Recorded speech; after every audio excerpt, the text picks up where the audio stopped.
대한민국 중심 채널 KBS 1라디오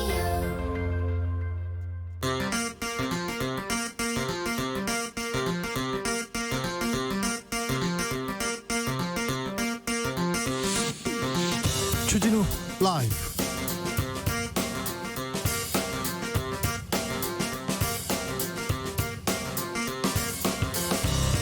(2020년 6월 29일) 월요일입니다. 안녕하십니까, 주진우입니다. 21대 국회 원구성이 마무리됐습니다. 통합당이 상임위원장을 안 맡겠다 거부하면서 협상은 결렬됐고 결국 민주당이 17개 상임위를 맡았습니다.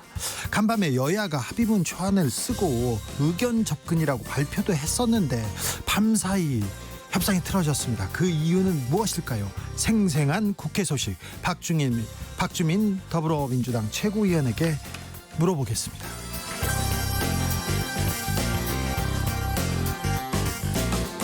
지난 금요일 검찰 수사심의위원회가 이재용 삼성전자 부회장에 대한 수사 중단과 불기소를 권고했습니다. 그런데 수사심의위원회 적절성 논란이 나오고 있습니다. 삼바에 불법이 없었다, 활발하게 활동했던 김병현 건국대 교수가 수사심의위원회 논의를 주도했다고 알려졌기 때문인데요. 수사심의위원회 결정 때문에 검찰의 고민은 더욱 깊어지고 있습니다. 관련 내용 김기식 더미래연구소 정책위원장과 이야기 나눠보겠습니다. 코로나19가 지구상에 등장한 지 반년 만에 확진자가 1000만 명을 넘어섰습니다. 총 확진자가 500만 명에서 1000만 명이 되는 데는 38일 걸렸어요. 그런데 900만 명에서 1000만 명 되는 데는 6일 걸렸습니다. 무섭게 확진세가 가파르게 올라가고 있습니다. 그런데 우리 정부는 사회적 거리두기를 3단계로 나눠 보다 적극적으로 대응하기로 했습니다. 주스에서 짚어보겠습니다.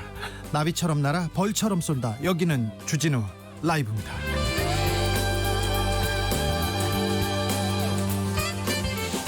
오늘도 자중자애, 겸손하고 진정성 있게 여러분과 함께 하겠습니다. 주말 어떻게 보내셨습니까? 마스크 잘 쓰고 계시죠? 덥다고 노마스크 안 됩니다.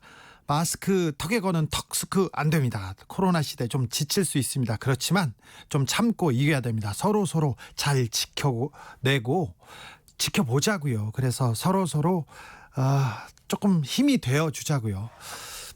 오늘 국회 상황은 어떻게 보셨나요? 본회의 시간이 7시였다 6시로 정해주고 원구성 협상이 끝내 결렬됐습니다. 그러다가 완성이 됐다는데 이게 무슨 내용인지 좀 궁금하시죠? 국회에 전하고픈 말 궁금한 거 있으면 보내주십시오. 대신 전해드리겠습니다. 대신 물어보겠습니다. 저희가 풀어드리겠습니다. 김명숙 님이 주디가 염려하던 대로 됐어요. 삼성은. 네, 그렇습니다. 민은정님은 주 기자님 부산인데요. 퇴근길인데 비 엄청 많이 내려요. 옷 다 젖었어요. 부산은 비가 시작된 것 같습니다. 오늘 저녁에 큰 비 온답니다. 조심하셔야 됩니다.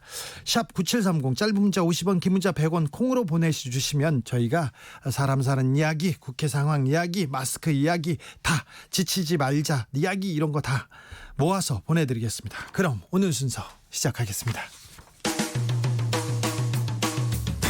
시끄러운 세상, 더 시끄러운 정치, 풀리지 않는 갈등, 꼬이는 일상, 답답하신가요? 저에게 오십시오. 주 기자가 여러분의 답답한 속을 뚫어드립니다. KBS 1라디오 주진우 라이브.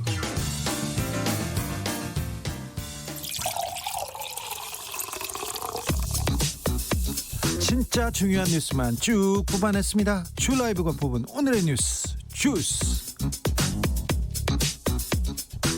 시사인 임지영 기자 안녕하세요. 안녕하세요. 코로나 상황 어떤가요? 네, 오늘 0시 기준 전날보다 신규 확진자가 42명 늘었습니다. 42명이요? 네, 지역 발생이 30명이고요. 해외 유입이 12명입니다.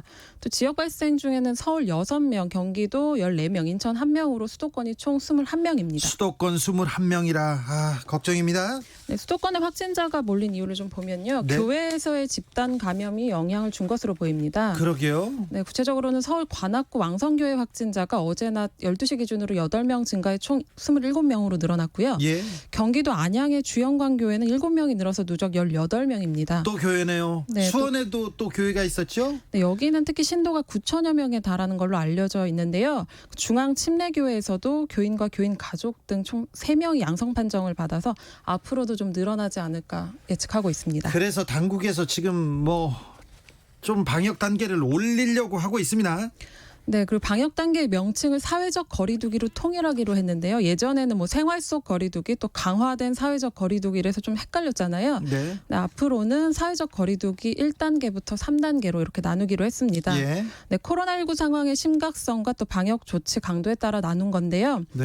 지금 1단계입니다. 지금 1단계요? 소규모의 그 산발적 유행이 확산됐다가 완화됐다가 요걸 반복하는 단계고요. 예. 또 의료 체계가 감당 가능한 수준을 좀 넘어서 지역 사회에서 유행이 지속돼서 확산되는 단계가 2단계입니다. 아, 예. 마지막 3단계는 대규모 유행 상황이고요.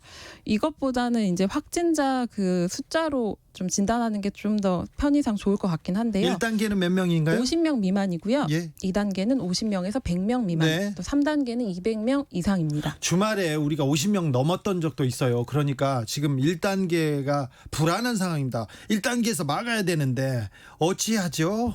네, 1단계에서는 마스크 착용 같은 방역 수칙을 준수하면 모임에는 큰 제약이 없거든요. 예. 다중이용 시설도 이용할 수 있습니다. 2단계로 이렇게 격상되면 어떻게 됩니까? 실내는 50명이고 실외 100명 이상의 모임이나 행사가 금지되고요. 예. 또 3단계는 10인 이상의 모임 행사가 금지되고 여기서 또 중요한 게 등교 수업을 중단하고 원격 수업으로 전환하거나 휴교할 수 있습니다. 아이들 학교 보내고 아이들 뛰어놀게 해야 됩니다. 그래서 우리는 1단계에서 지키고 막아야 됩니다. 지금 굉장히 중요한 순간에 우리가 서 있다는 거 생각하셔야 됩니다. 또 고민하고 걱정해야 됩니다. 6897님 주말에 변산반도 해수욕장의 주차장이 꽉 찼대요. 사람이 너무 많아서 놀랐어요. 조개 잡는 아이들을 보면 기뻐하는 모습이었지만 코로나로 걱정됩니다. 그런데 이렇게 걱정하고 서로 연대하고 그래서 좀 지켜내야 됩니다. 아이들을 위해서 우리 사회를 위해서도 그리고 고생하시는 의료진을 위해서도 우리가 조금 더 긴장해야 됩니다. 전 세계 확진자가 1,000만 명을 넘었어요. 1,000만 명을. 네, 28일 1,000만 명을 넘겼습니다. 사망자 수는 50만 명이 넘었고요. 지난해 12월 31일 중국이 세계보건기구의 발생 사실을 보고한 지 약 6개월 만입니다. 6개월 만에. 네, 28일자 국제 통계 사이트 월드오미터의 통계인데요. 국가별로는 미국, 브라질, 러시아, 인도, 영국 순서입니다. 미국은 258만 명이에요. 이거 미국 같은 나라에서 왜 이 코로나를 제어하지 못하는지 모르겠어요. 하루 확진자도 계속 늘고 있어요. 네, 특히 하루 확진자가 4만 명을 넘기도 해가지고 긴장이 되는데요. 네. 배경으로는 봉쇄 조치를 조기 완화한 결과가 아니냐, 그래서 재확산이 시작된 거 아니냐 이런 분석이 나오기도 합니다. 특별히 남미 쪽이 걱정이에요. 네, 의료 환경이 열악하죠. 그 중남미 국가 브라질하고 페루 또 칠레, 멕시코는 통제 불능 상태인데 아직 정점에 이르지 못한 것도 문제입니다. 아이고 계속 이게 좀 확산될 것 같습니다. 전 세계적으로 코로나 확진세가 지금 꺾이지 않았습니다. 그러니까 우리가 긴장해야 됩니다. 마스크 끼고 손 잘 씻고요. 거리두기 하고 사람들 많이 모이는 장소 있지 않습니까? 모임 그런 데는 좀 나중에 가자고요. 조금 나중에. 예. 5007님 수원인데 비가 올까 말까 하네요. 그러면 비가 지금 이 구름이 많이 올라온 거네요. 버스 타려 하는데 앞손님이 마스크를 안 가졌다 하기에 하나 드렸더니 내리실 때도 계속 인사를 하시네요. 가방 속에 꼭 여분으로 가지고 다녀야겠습니다. 좋은 일을 하니 기분 좋습니다. 아이고 훌륭하십니다. 5007님. 박철주님 주 기자님 까꿍은 좀 그렇다. 주 기자님 제주도에 시원시원 비가 내립니다. 여기저기 네 비가 온다고요? 제주도에는 많이 오고 있군요. 여기저기 집 찢기지 말자님입니다. 비바람이 칩니다. 창문 닫았어요. 마산입니다. 권소영님은 이제 국회 일하는 거 맞죠? 이렇게 물어봤습니다. 국회 원구성 협상이 결렬됐습니다. 그제서야 원구성은 지금 완성됐다고 봐야죠? 네, 결국 결렬됐습니다. 네. 더불어민주당 김태년 또 미래통합당 주호영 원내대표가 오늘 오전 30분가량 회동을 했습니다. 회동은 잘해요. 네. 어제는 합의문 초안까지 만들어졌던 걸로 알려졌는데 결국 합의에 이르지는 못했습니다. 그렇습니다. 여야가 작성한 걸로 알려진 합의문에는 법사위원장에 대해 집권여당이 우선 선택권을 갖고 또 전체 상임위원장은 11대 7로 배분해서 또 법사위 제도를 개혁하는 내용 같은 게 담겨 있었다고 합니다. 예. 네, 협상이 결렬됐고요. 또 오후 열린 본회의에서 결국 17개 상임위원장을 여당 위원으로 선출하게 됐습니다. 네. 정보위원장이 제외된 건데요. 네. 국회 부의장이 협의가 필요해서 추후에 선출할 예정입니다. 이 부분은 잠시 후에 박주민 최고위원에게 민주당 최고위원에게 자세한 내용 물어보겠습니다. 탁순주님 대구도 비 많이 옵니다. 3047님 퇴근 시간 내부 순환로가 워낙 엄청 밀리니까 주진우 라이브 중독자라고요. 네, 워낙 밀립니다. 내부 순환로 밀리니까 조금 돌아가실 수 있으면 내부 순환로를 피하시는 게 좋겠답니다. 조진수님 천안도 비가 내리고 있습니다. 오늘 밤에 큰 비가 온답니다. 조심하십시오. 바깥에서 약주하시는 분들 오늘은 빨리 가세요. 이재용 삼성전자 부회장에 대한 수사가 제동이 걸렸어요. 수사심의위원회에서 기소하지 말아라, 수사도 멈춰라 이렇게 결정했거든요. 네, 한겨레가 대검찰청 수사심의위원회에 김병현 건국대 법학전문대학원 교수가 참여했다고 보도했습니다. 아이고 이분 제가 잘 아는데요. 삼성의 입장을 조금 대변하는 학자들을 그런 분들 있지 않습니까? 그런 학자 출신으로 그 많은 경제신문들에서 삼성 입장을 설파하던 그런 전문가셨어요. 네, 삼성 바이오 회계 처리에 불법 요소가 없다면서 검찰 수사를 비판한 인물이기도 합니다. 네. 언론 보도를 좀 종합해 보면은 그 양창수 위원장의 회피로 위원 14명이 참석을 했고요. 또 호선된 위원장 대행을 제외한 13명이 표결에 참여했고 10대 3 의견으로 수사 중단 및 불기소가 의결됐습니다. 예. 그런데 언론기구 같은 걸 통해서 공개적으로 검찰 수사를 비판했던 그 김 교수가 수사심의위원으로 선정돼서 토론 과정을 주도했다고 합니다. 아니 그럴 수밖에 없는 것이요. 이게 굉장히 전문적인 영역이거든요. 그러니까 어디가 아픈 사람한테 그 MRI나 CT를 보고 의사가 어디가 아파요, 어디가 안 좋아요 이렇게 설명을 해줘야 하지 않습니까? 그 MRI, CT를 보고 설명을 해준 그 역할을 김 교수님이 했다고 저도 그 심의위원한테 물어봤더니 이 얘기했습니다. 우리가 뭘 아나? 좀 들었어 이렇게 얘기했습니다. 네, 그 김 교수 외에도 삼성이 재단 운영에 관여하고 있는 그 성균관대 법학전문대학원 이모 교수도 위원으로 참여해서 의결권을 행사했다고 하고요. 여기는 삼성이 재단인 학교잖아요. 네. 수사심의위원회에 대해서 간단하게 말씀을 드리면 그 사법제도의 그 학식과 경험을 가진 사회 각계의 전문가, 즉 법조계, 학계, 언론계 인사로 구성된 250명의 위원단에서 무작위로 선정된 15명이 참여하게 되어 있습니다.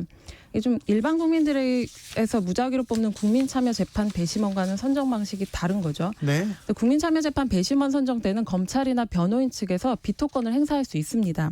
그렇죠. 이게 심의위원회를 꾸릴 때 검찰 쪽, 변호사 쪽에서 나와서 이분은 편향적이니까 뺍시다, 이분은 성향이 있으니까 뺍시다 이렇게 할 수 있는데 이번에는 그런 게 없었다는 거죠? 네, 수사심의위는 그런 게 없고요. 또 위원 선정 과정에서 공정성이나 객관성을 의심받을 수 있는 인사들이 걸러져야 하는데 그런 장치가 애초부터 없습니다. 네. 2018년에 제도가 도입됐고 또 사건 관계자들의 로비를 막는다는 차원에서 위원들의 면면을 비공개한 건데요. 이번에 그 운영상 문제점이 드러난 겁니다. 네, 위원 선정과 회의 내용 공개 같은 그 심의 운영에서 투명성과 공정성을 높이는 제도 개선이 필요해 보입니다. 교수님들도 보면 약간 어떻게 보면 삼성에 유리하다 이렇게 의심할 수도 있고요. 종교인이 2분 포함됐는데 그 스님 2분이세요. 스님 2분. 그럼 목사나 신부님은 어떻게 하고 왜 스님만 2분이 들어갔는지 그것도 설명이 안 되고요. 일단 수사심의위원장께서 그 친삼성 인물이었기 때문에 그분이 꾸렸기 때문에 처음부터 공정성에 대한 이렇게 논란이 있을 수밖에 없었는데 계속 이렇게 되네요. 원래 수사심의위원회가 약한 사람, 그 억울한 사람들, 검찰이 수사할 때 좀 억울한 사람들의 억울함을 좀 풀어주려고 그런 취지에서 시작됐는데 힘 있는 사람이 회피하는 그런 도구로 쓰지 않았나 이런 생각도 좀 해봅니다. 근희님이 나도 거기 좀 들어가 보고 싶네. 설득 좀 당해보자. 에휴 그렇게 얘기합니다. 종욱님은 삼성하고 관련 없는 사람이 없네. 삼성 반성회했어. 반성회. 삼성 반상회 아닐까요? 네. 전병성님 사면심의위원회인가 뭐 그렇게 지적할 수도 있을 것 같아요. 이번 문제에 대해서는 계속해서 논란이 끊이지 않고 있습니다. 또 논란이 큰 문제가 있어요. 인천국제공항공사 정규직 전환에 대한 후폭풍 아직도 거세게 일고 있습니다. 네, 지난주 라이브에서도 다뤘었죠. 네. 그 인천국제공항공사가 올해 안에 용역업체 소속의 보안 검색 요원 1,900여 명을 정규직으로 전환한다는 소식이 지난주에 나왔는데요. 네. 당시에도 본사 정규직하고 취업준비생들의 거세게 반발을 했죠.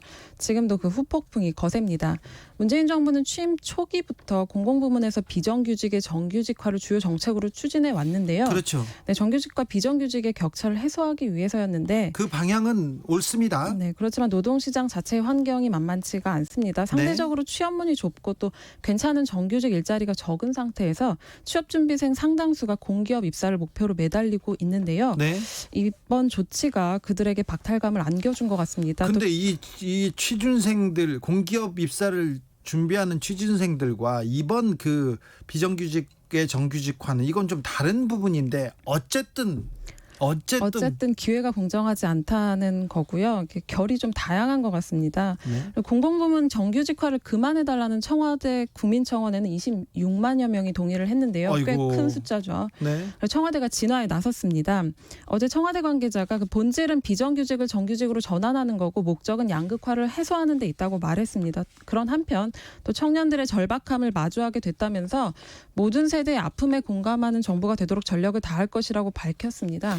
처음에 언론에서 굉장히 좀 자극적으로 기사를 썼던 게 이 박탈감을 더 키우는 요소가 되지 않았나 그런 생각해 봅니다. 네, 가짜 뉴스에 대한 지적도 청와대가 했는데요. 그 보안 검색 요원을 자처하는 사람이 5천만 원 연봉을 받게 됐다는 글을 올리고 일부 언론이 검증 없이 로또 채용이라고 보도를 했다는 거죠. 사실 이건 사실이 네, 가짜 아니죠. 뉴스인 게 드러났다는 건데요. 이게 정치권에서도 좀 논란입니다. 김두관 더불어민주당 의원은 그 자신의 SNS에 조금 더 배웠다고 임금 2배를 더 받는 게 오히려 불공정하다고 썼다가 반발을 사기도 했고요. 최근에는 또 미래통합당이 공채만 공정이라 하고 시험을 보지 않는 비정규직은 동료가 아니라는 특권의식도 부추기고 있다고 김 의원이 지적했습니다. 아이고. 네, 하태경 미래통합당 의원은 이들의 전환이 그 정규직 전환이 불공정한 로또 취업이라고 말했죠. 또 안철수 국민의당 대표 또 오세훈 전 서울시장도 이에 가세했습니다. 비슷한 취지로 얘기했습니까? 네네. 근데 이원욱 더불어민주당 의원의 얘기를 좀 들어볼 만할 것 같아서요. 그 청년들의 분노를 일자리를 빼앗긴 것에 대한 문제로 보는 건 본질을 보지 못한 거라고 또 지적을 했습니다. 그러니까 청년들이 주장하는 것은 나의 일자리 문제를 떠난 공정함의 문제고 정부의 노동 정책이 제대로 가고 있는가? 라는 근본적인 질문이라고 말한 겁니다. 앞으로도 좀 논란이 계속될 것 같습니다. 네, 좀 지켜보시죠. 집단 식중독. 이거 이렇게 무서운 줄 몰랐어요. 경기도 안산 사립유치원 학부모들이 끝내 원장을 고소했습니다. 네, 해당 유치원 학부모 7명이 그 식품위생법 위반 또 업무상 과실치사상 혐의 등으로 원장 박모 씨를 어제 고소했습니다. 예. 질본에 따르면 아동, 교사 등 200여 명 가운데 그들을 검사하니까 114명이 유증상자로 나타났고요. 이 가운데 58명이 장출혈성 대장균 감염증 환자로 확진됐습니다. 아이고, 네. 네. 투석을 맡을 만큼 이렇게 상황이 심각해요. 네, 그 입원 중인 아동 16명이 이른바 햄버거병이죠. 용혈성 요독 증후군이 의심되는 상황인데요. 4명이 투석 치료를 받고 있습니다. 네. 상황이 너무 심각한데 아직 그 집단 식중독의 원인을 찾지 못하고 있어요. 이유는 보존식, 그 간식 일부가 보관되지 않았기 때문입니다. 네. 근데 피해 아동 학부모들은 유치원이 그 보존식 일부를 보관하지 않은 게 증거 인멸에 해당한다면서 수사를 요청했습니다. 그래요. 네, 원래는 그 보존식은 집단급식 시설에서 식중독 발생에 대비해서 의무적으로 144시간 보관해야 하는데요. 이 유치원 간식들의 재료가 남아있지 않아서 보건당국에서 원인을 찾는데 애를 먹고 있습니다. 144시간 동안 이렇게 보관해야 된다는 의무사항, 이거는 좀 잘 지켜지기는 어려울 것 같은데요. 이 사각지대인데요. 유치원은 교육부가 집단급식 위생을 관리 감독하는 학교급식법에서 빠져있기 때문이에요. 우리 지자체 보건소가 위생 점검을 하는 집단급식소였는데요. 그러다 지난해 유치원 3법이 통과됐죠. 원래 적용을 받게 됐습니다. 근데 문제는 그 유치원 3법 시행이 내년부터라서 올해까지는 그 사각지대에 놓여 있었습니다. 노동자가 또 한 명의 노동자가 이렇게 안타까운 죽음을 접하게 됐습니다. 노동자가 질식하는 사고가 또 발생했어요. 네, 27일 일어난 사건입니다. 대구시 달서구 한 재활용업체 맨홀에서 청소 작업을 하던 노동자 2명이 숨졌습니다. 이쯤 계속 일어나는 사고예요. 계속 이런 뉴스 보게 됩니다. 4명 중에서 1명이 맨홀에 먼저 들어가서 쓰러졌는데요. 그 주변에 있던 다른 3명이 구조를 하러 들어갔다가 연이어 쓰러졌습니다. 그래서요. 결국 2명이 숨졌고요.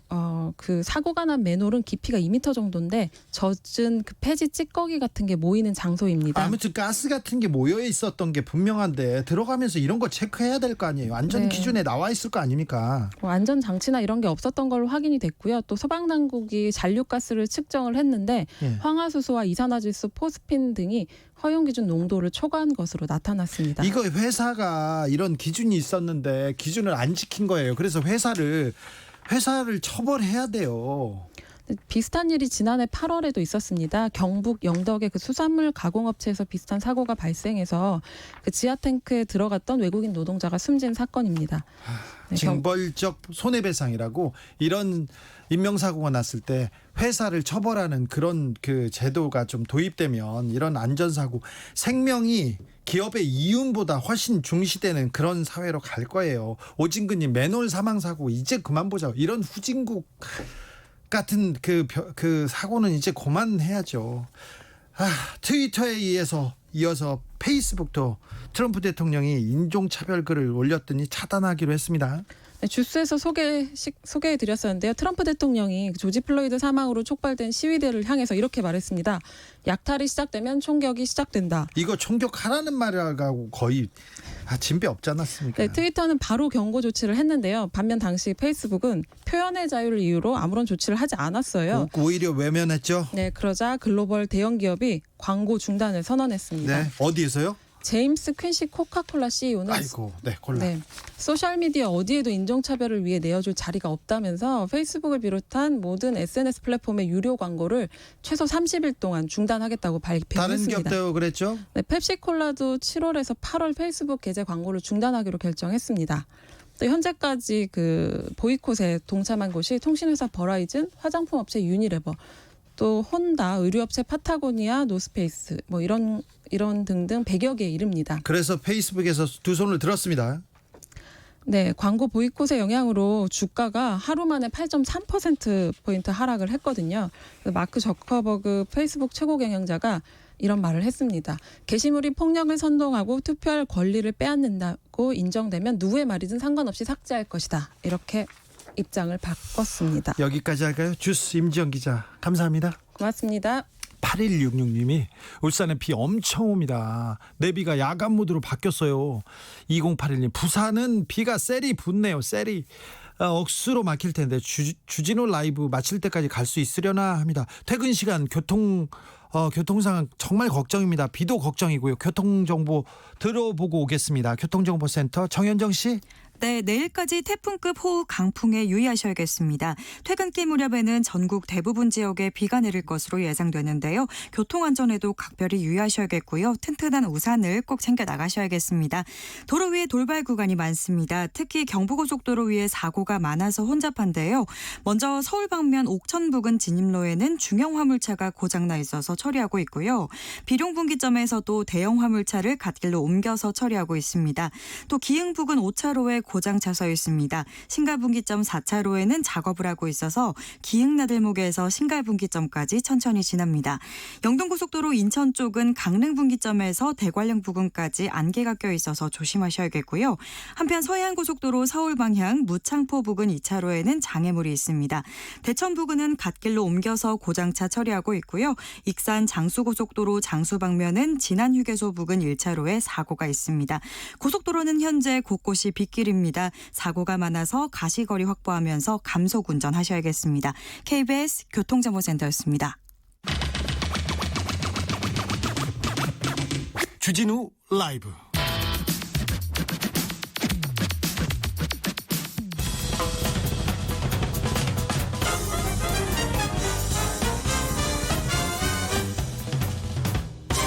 훅 인터뷰. 모두를 위한 모두를 향한 모두의 궁금증 훅 인터뷰. 검찰 수사심의위원회가 이재용 삼성전자 부회장에 대해서 불기소를 권고했습니다. 불같이 기소하라는 게 아니라 기소를 하지 말으란 얘기예요. 그러니까 죄를 묻지 말라는 얘기인데 오늘 수사심의위원회 구성원 일부가 공개되면서 여러 말이 나오고 있습니다. 심의위원 선정 이렇게 깜깜이로 해도 되는지, 이분들이 아무렇게나 결정해도 되는지, 이 관련 내용 짚어보겠습니다. 김기식 더미래연구소 정책위원장, 어서 오세요. 네, 안녕하세요. 네. 네티나무님, 이재용과 삼성이 싫어하는 남자 김기식 원장님 화이팅 하세요. 네, 삼성이 싫어하는 두 사람이 앉아 있습니다. 아니, 저 삼성이라는 기업에서는 싫어하지 않습니다. 그렇죠. 네, 그렇죠. 네. 이재용 부회장과 삼성은 구분해야 됩니다. 네. 네. 저도 그렇게 믿고 싶어요. 삼성에 네. 다니는 분들이 저한테 응원 전화 오고 그러는데 좋아하진 않는 것 같더라고요. 네. 수사심의위원회 결정 예상하셨잖아요. 이렇게. 아니요, 저는 이렇게까지는 생각을 못했습니다. 왜냐하면 지난번에 그 이재용 부회장 구속영장 신청했을 때 판사가 구속의 필요성과 관련해서는 좀 충분치 않다고 기각하면서도 재판에 가서 다퉈봐라. 예, 그러니까 기본적 사실관계는 소명이 됐고 무엇보다 상당한 증거가 이미 확보됐다. 따라서 법원에 가서 다퉈라라고 법원의 판사가 결정을 했으니까 당연히 기소는 너무나 당연하다고 생각을 했는데 이 그러니까 수사심의위원회가 법원의 판사가 증거까지 확보돼 있고 기본적 사실관계도 소명됐다고 하는 거를 불기소할 뿐만 아니라 아예 수사까지 중단해라라고 얘기할 거라고는 저는 꿈에도 생각을 못했죠. 그것도 10대 3 거의 압도적인 그 표차인데요. 이거는 뭐 한마디로 얘기하면 옛날에 모 탈옥수가 탈옥해서 한 말이 유명하지 않습니까? 수십 년이 되도록 회자되는 게 그러니까 유전무죄다. 라고 하는 말이 우리나라 사법에 대한 불신을 가장 극명하게 보여주는 말인데 이번에 수사심의위원회가 심의하면서 경제도 어려웠고 그 이재용 부회장이 없는 삼성을 상상했을 때 이건 좀 곤란하다라고 한 건데 이 얘기는 곧 소위 이제 재벌 총수처럼 경제에 미치는 영향이 큰 기업의 오너는 아예 사업 처리하지 말아라는 얘기니까 수사를 하지 말래지 않습니까? 그러니까 이거는 이제 그 탈옥수가 얘기한 대로 돈 있으면 무죄냐, 아예 뭐 법원에 가서 재판도 하지 마라, 그냥 다 봐줘라라고 하는 거를 소위 우리 사회에 있어서 교수, 변호사 이런 분들이 모여서 이런 결정을 했으니까 우리 국민들로서는 정말 황당한 결론이 나온 거죠.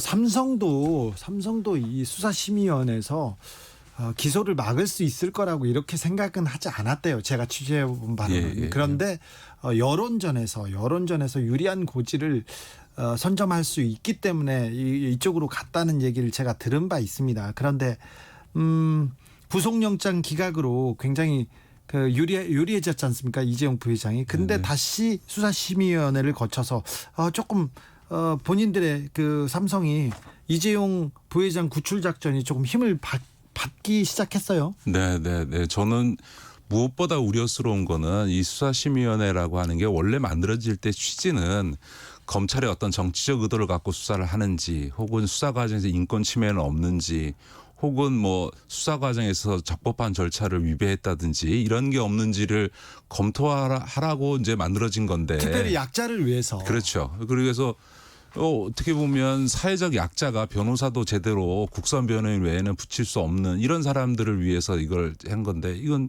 재벌 총수가 정말 초호화 변호인단을 붙여서 전직 특수부 부장부터 시작해서 뭐 대법관 영순이었던 사람까지 붙여서 지금 이 수사심의위원회 제도를 오히려 악용했고 더군다나 그 심의 과정에서 경제에 미치는 영향, 뭐 총수가 없는 기업에 대한 어떤 우려 이런 논리로 이걸 불기소해라, 수사도 중단하라 이렇게 되면 우리나라에 이제 신특공 계층이 생기는 거죠. 이제 앞으로는 그러면 이제 재벌 총수들 중에서 큰 재벌 총수는 아예 죄를 져도 경제에 미치는 영향 고려해서 수사도 하지 말고 기소도 하지 마라라고 하는 형사사법 위에 헌법 위에 존재하는 특권 계층을 만들자라고 하는 얘기하고 다를 바 없는 거거든요. 근데 저 같은 경우도 검찰 수사를 받으면 수사심의위원회 열어주세요. 계속 주장할 것 같아요.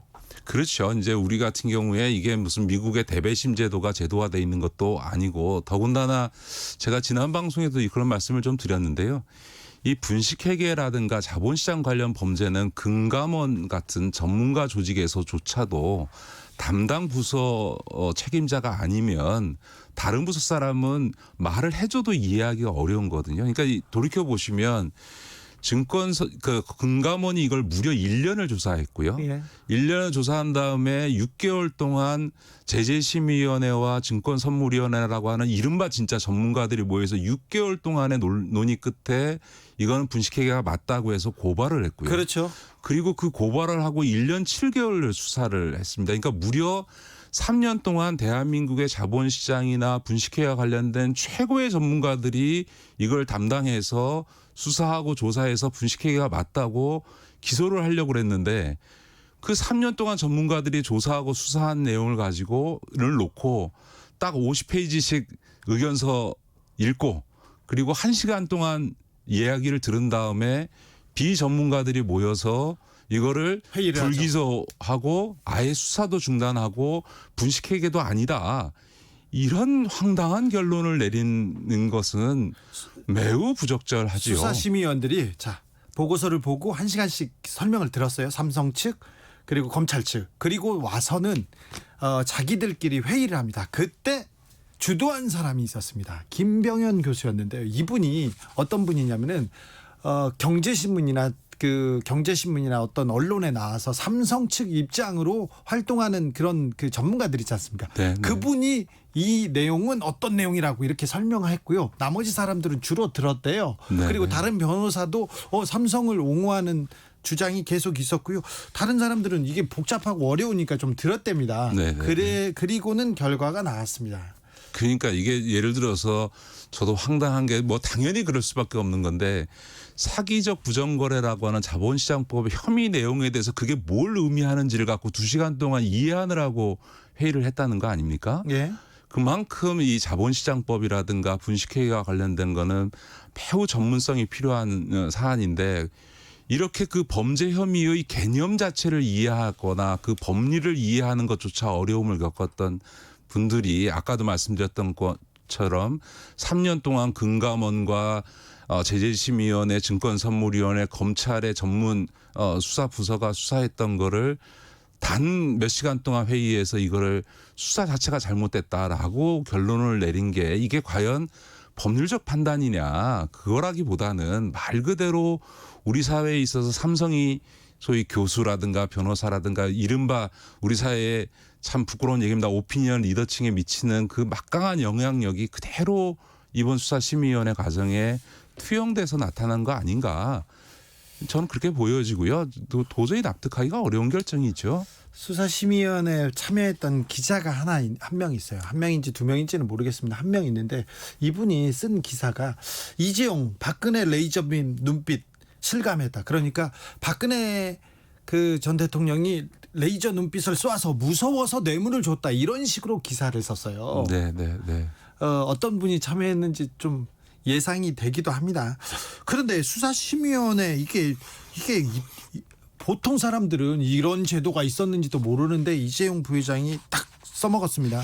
앞으로는 수사심의위원회 그 소집이 뭐 잦아질 것 같아요. 채널 A 그러니까 검언 유착 의혹에 네, 대해서도 네. 수사심의위원회가 소집되기로 했습니다. 네. 그러니까 이제 수사심의위원회 같은 일종의 이건 뭐 어떤 언론은 국민이 이미 판단했다라고 참 부끄러운 제목으로 기사를 썼더라고요. 이게 국민의 판단인 건지 그런 기사 많이 났어요. 네, 맞습니다. 많이 정말 나왔어요. 네. 이 수사심의위원회 이제 교수 변호사들의 결정을 국민의 판단이다라고 강변하는 것도 저는 우스울 이 뿐만 심의위원회 예. 결정을 어기면 헌법을 유린하겠다는 건가 그런 기사도 봤어요. 네, 맞습니다. 그런 점에서는 저는 수사심의위원회 제도도 오히려 이번에 제대로 정비할 필요가 있다. 이렇게 악용할 줄은 몰랐잖아요. 그러니까 그런 점에서는 사실은 조세범이라든가 이런 어떤 분식회계라든가 자본시장 범죄와 같은 고도의 전문성이 필요한 경제범죄의 경우에는 수사심의위원회 같은 내 심의 대상이 되는 것 자체가 부적절하기 때문에 네.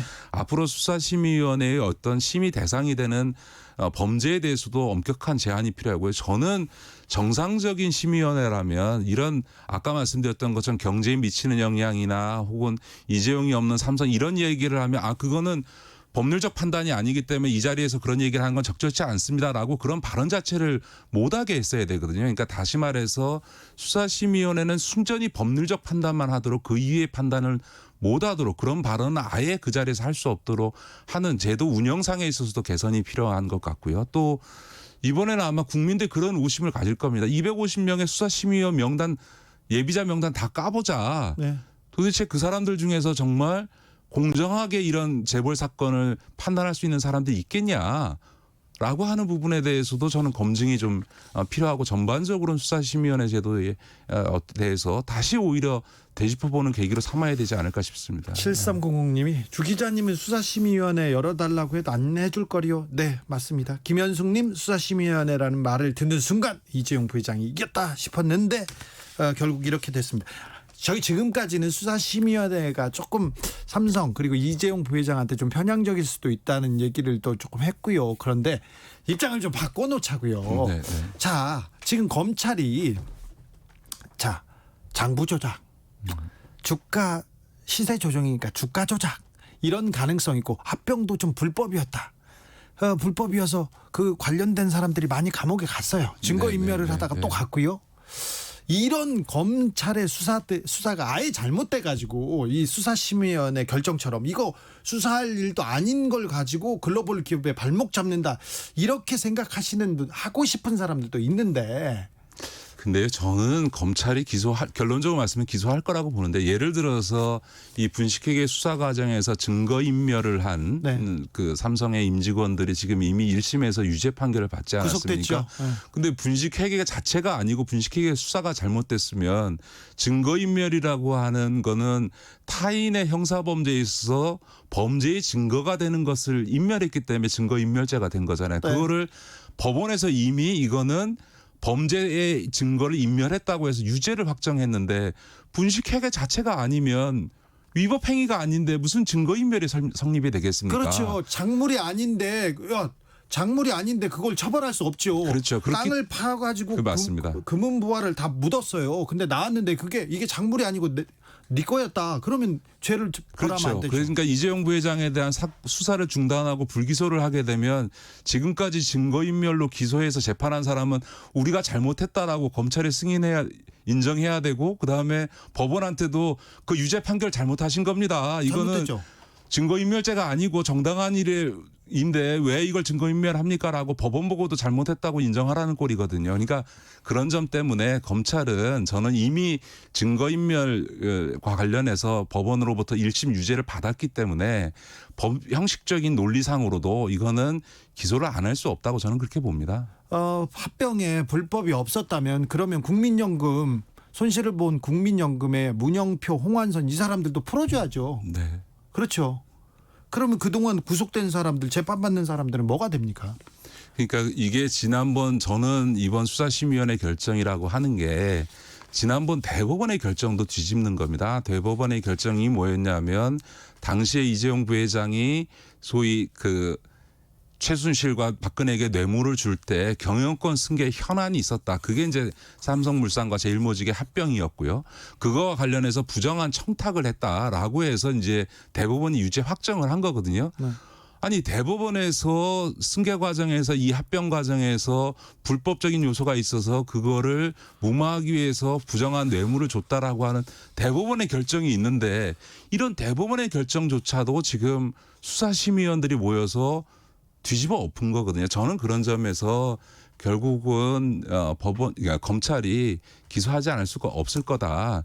더군다나 이 사건 처리와 관련해서 윤석열 총장의 의지를 얘기하는데 저는 제일 키면은 이성년 서울지검장이라고 생각합니다. 맞습니다. 왜냐하면 지금 그 수사팀은 당연히 기소하자고 할 건데 결국은 이게 서울중앙지검의 그 사건이기 때문에 이성윤 지검장이 맞다 이거 기소하는 게 맞다라고 결정하면 아마 윤석열 총장은 그대로 중앙지검의 결정을 받아들여서 기소를 결정할 겁니다. 결국은 이성윤 지검장이 이 사안에 대해서 삼성을 봐주겠다고 하지 않는 한 그 소위 기소 결정을 하는 한 검찰에 있어서는 이재용 부회장에 대한 기소에 있어서 이견이 나올 수가 없거든요. 예. 그렇다면 수사팀부터 중앙지검장이 다 기소하고 윤석열 총장은 사실상 서울중앙지검장 할 때부터 이 사건 수사를 지휘했었는데 당연히 이 기소를 결정할 거고요. 그렇기 때문에 검찰 안에서는 이 사안에 대한 기소 결정과 관련해서 다른 의견이 나오기가 어려울 거다. 지금 와서 서울중앙지검장 이성윤 지검장이 본인이 이재용 부회장의 구속영장 신청을 그냥 결재를 했는데 네. 구속영장을 신청할 정도로 범죄 혐의가 소명됐다고 본인이 판단했던 걸 지금 와서 뒤집어 엎어서 불기소하겠다 이런 결정을 저는 이성윤 지검장이 할 거라고는 생각하지 않습니다. 이성윤 서울중앙지검장이 이 그 기소의 키맨이 맞습니다. 그런데 하나 관가하는 게 네. 다른 건 몰라도 우리 법이 삼성한테는 좀 미치지 못할 때가 많았어요. 지금껏 그랬어요. 네, 네. 아직도 그런 것 같아요. 우리가 삼성 시대에 살고 있지 않나 저는 그 생각이 계속 듭니다. 그러니까 이제 우리 전문가들도 그런 삼성의 논리에 포획돼 있고 우리 국민들도 많이 언론을 유포시킨 어떤 이 삼성 우호적인 어떤 여론에 많이 이렇게 경도돼 있는데요. 제가 누차 말씀드립니다만 이재용 부회장과 삼성은 별개입니다. 이재용 부회장이 2017년도 1월 달에 구속돼서 1년 동안 감옥 생활을 하지 않았습니까? 그 기간 동안에 삼성전자의 주가는 오히려 올랐고요. 순이익도 오히려 올랐고요. 투자도 더 많이 됐습니다. 네. 오히려 지금 이재용 부회장 구속영장 기각된 이후에 지금 삼성전자 주가는 오히려 빠지고 있고 삼성바이오로직스 주가도 지금 빠지고 있거든요. 다시 말해서 이미 이 국제적인 글로벌 기업 삼성전자라는 게 이재용 부회장 개인의 거취에 의해서 좌우되는 게 아니고요. 무엇보다 지난 기간 동안에 20년 동안 재벌 청수가 사법 처리됐다고 해서 기업이 어려워진 경우는 단 한 경우도 없습니다. 삼성은 또 그렇게 허약한 기업이 아닙니다. 네, 그런 점에서는 이재용 부회장의 사법 처리 문제와 삼성이라고 하는 국민 기업의 어쨌든 이후의 전망하고는 별개로 봐야 된다. 저는 그렇게 봅니다. 별개로 봐야 됩니다.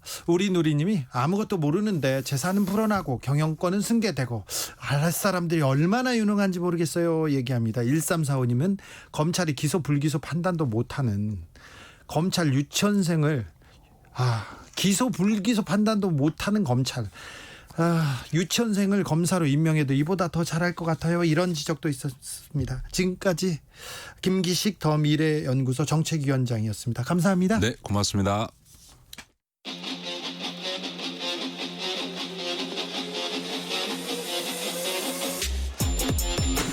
진짜가 나타났다. 악마 기자 주 기자가 전해주는 지옥에서 온 실사. 주진우 라이브.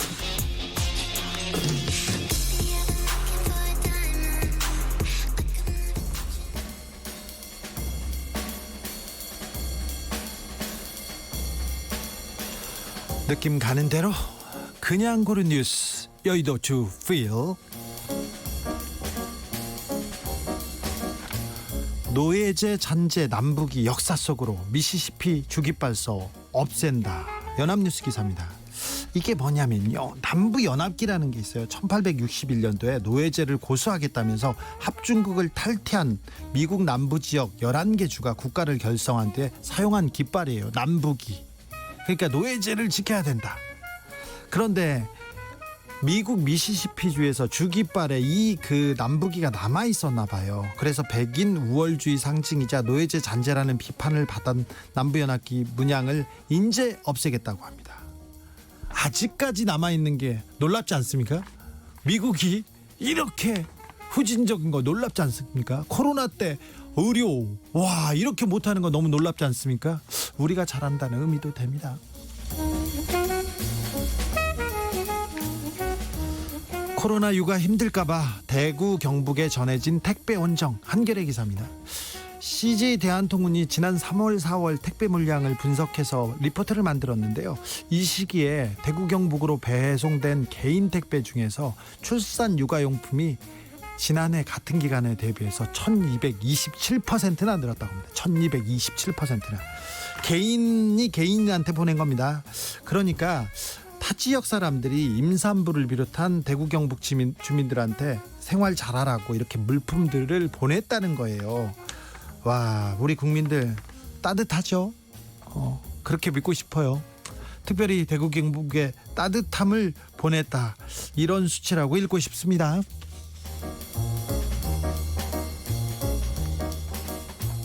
사회적 거리두기 전통 갓에서 영감받은 K갓 캠페인 중앙일보 기사입니다.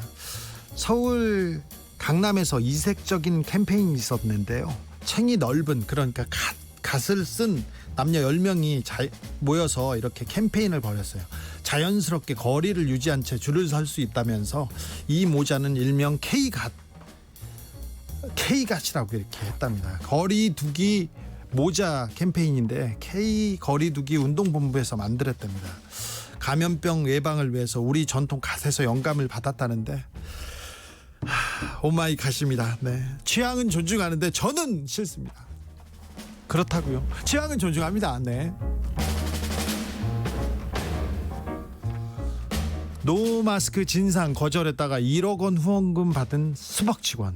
머니투데이 기사입니다. 우리나라는 아니고요. 미국 샌디에고의 한 스타벅스 매장에 24살 청년 레닌 구티에레스라는 친구가 있었는데 이 친구가 손님한테 마스크를 써달라고 했더니 이게 그 회사 지침이래요. 그랬더니 손님이 욕설을 폭풍처럼 내뱉었다고 합니다. 그러면서 그 서비스를 거절당한 손님이 나가서 자신의 페이스북에다가 이렇게 마스크 안 썼다고 서비스 거절한 저 레닌을 보라면서 직원 사진 글을 올려가지고 비난했어요. 비난하자마자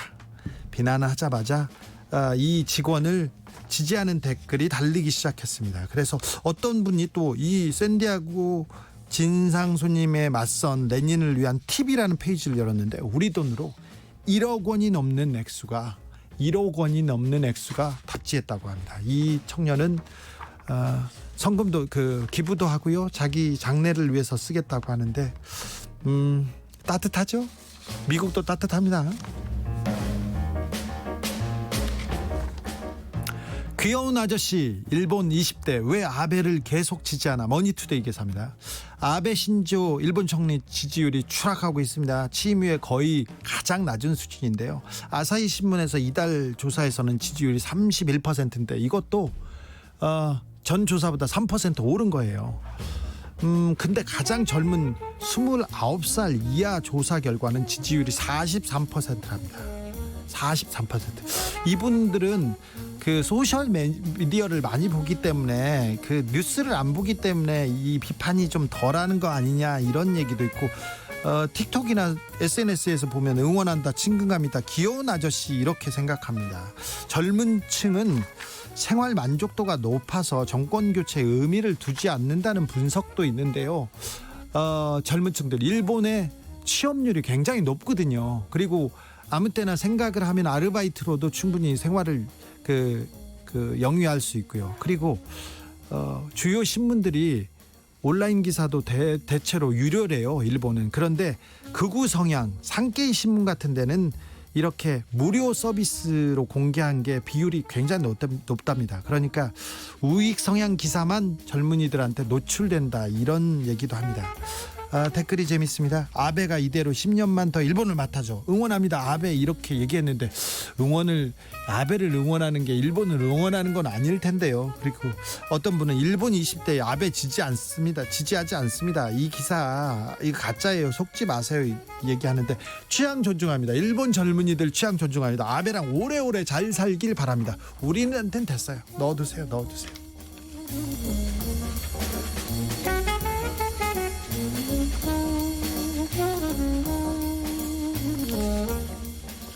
번개가 얼마나 치길래 인도 두 주에서 며칠 새 100명 이상 사망했다는 서울신문 기사입니다. 2005년 이후에 매년 2,000명 정도 번개로 희생돼요. 그러니까 벼락마저 죽은 사람이 2,000명이나 된다는 거예요. 전 세계적으로. 그러니 벼락 맞았다고 해서 슬퍼할 거 아닙니다. 인도 북부에서 최근 며칠 동안 수십 차례 번개가 내려쳤는데 100명 이상의 목숨을 잃었답니다. 이 뉴스 외신을 이렇게 보니까 번개가 칠 때 행동 요령을 자세하게 소개하고 있습니다. 이거 실용 뉴스로 아주 좋습니다. 커다란 건물이나 자동차 안 등 가릴 곳을 찾아야 합니다. 우선. 그리고 광활하고 드넓은 공터나 모든 것이 훤히 드러나는 언덕 위는 피해야 합니다. 숨을 곳이 없으면 다리를 세우고 그 사이에 머리를 넣어서 이거 좀 이상하다. 숨을 곳이 없으면 다리를 세우고 그 사이에 머리를 넣으려 합니다. 번개가 때릴 타겟의 크기를 작게 만들어야 된다고 하니까 일단 그러니까 무슨 말인지 아시죠? 다리 이거 넣으면 됩니다. 그리고 높고 외딴 나무 아래는 절대 가면 안 됩니다. 물속에 있었다면 해변으로 빨리 나오셔야 되고요. 가급적으로 빨리 해변은 떠나야 된다고 합니다. 네. 댓글에 번개는 하늘의 섭리입니다. 나쁜 짓 많이 해서 번개 치는 날은 나는 절대 밖에 안 나가요. 이런 분도 있었습니다. 9549님 가시면 가시지 K가슴 뭐임 이런 얘기도 했고요. 문호건님 여기는 군산입니다. 비가 많이 내리는데 전조등 켜지 않는 차들이 많습니다. 그래서 빨리 상대방을 위해서 전조등 빨리 켜라고 알려주는 그런 기사가 있었습니다. 이매진 드래곤스의 썬더 들으면서 주진우 라이브 1부 마무리하겠습니다. 저는 6시 이후에 돌아오겠습니다.